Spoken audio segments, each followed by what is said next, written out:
Почитувани, преку деструктивни политики, ВМРО-ДПМН продолжува да работи против интересите на граѓаните на Република Северна Македонија.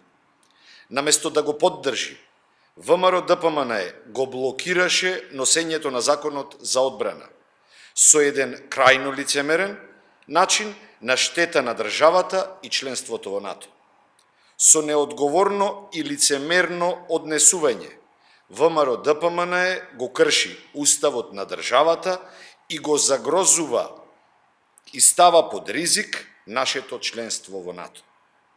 ВМРО-ДПМН создава ризик да испровоцира ново вето од Грција. На Мицкоски и на пратениците им пречи името Република Северна Македонија, кога државата треба да стане 30-та земја членка на НАТО алијансата. Но не им пречи кога во Европската народна партија се впишани како партија од Република Северна Македонија. Тоа е врв на лицемерие и деструктивност во опозицијската партија. ВМРО-ДПМН да го поддржи законот за одбрана, затоа што тој е важен и за нашето членство во НАТО и да ги прекинат политиканските лицемерни игри.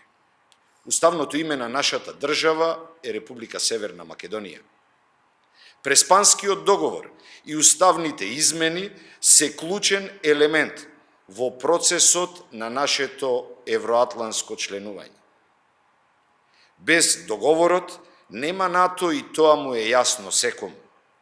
ВМРО-ДПМН и Мицкоски постојано и на секој начин покажуваат дека се против НАТО и ЕУ, против напредок и интеграција, а единствено работат на заштита на криминалот во сопствените редови. Казната за таквото однесување на ВМРО-ДПМН, раководена од Будимпешта, доаѓа на 12 април. Ви благодарам.